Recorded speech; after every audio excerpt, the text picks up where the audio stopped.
Ancaman nyata bagi pertanian di Bali adalah ahli fungsi lahan. Meski di masa pandemi ini, perekonomian lesu akan sejalan dengan berkurangnya alih fungsi lahan, namun hal tersebut tetap patut diwaspadai. Terlebih di saat masa pandemi COVID-19 seperti sekarang ini, hanya sektor pertanian yang menggeliat. Kabupaten Gianyar yang merupakan tujuan pariwisata dunia, terlebih pariwisata yang menjual seni budaya, bahkan pariwisata yang menyuguhkan pemandangan sawah yang menarik seperti ceking dan di kawasan Ubud. Untuk itu pertanian dan pariwisata mesti hidup berdampingan agar pertanian tetap lestari.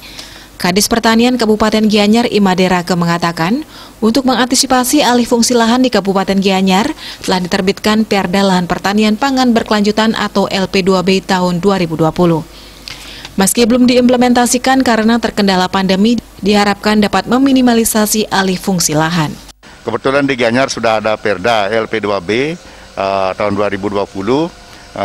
Itu walaupun implementasinya belum karena kendala pandemi, yang jelas masyarakat harus betul-betul kalau ingin mengalih fungsikan lahannya itu sangat ketat karena ada Perda tersebut.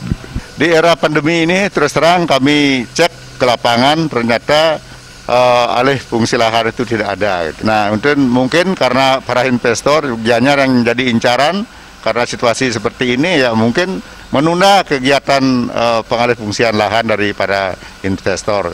Syukurlah kalau sekarang petani sudah bergerak dan sudah merasakan hasilnya menanam tanaman jenis hortikultura dan lain-lainnya, mudah-mudahan alih fungsi lahan bisa ditekan.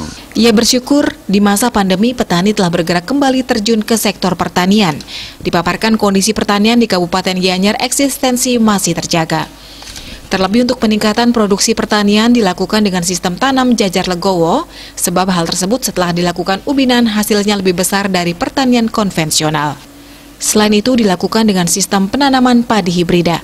Selain tanaman padi, Kabupaten Gianyar juga dikembangkan pertanian hortikultura, seperti adanya bantuan bibit dari Kementerian Pertanian Pusat yakni bibit sayur hijau yang ditanam di Pilan Payangan. Agar perekonomian kembali bangkit, masyarakat diharapkan disiplin menerapkan prokes dengan ketat seperti memakai masker, mencuci tangan, menjaga jarak, menjauhi kerumunan, dan meningkatkan imun tubuh. Indrawan, Bali TV.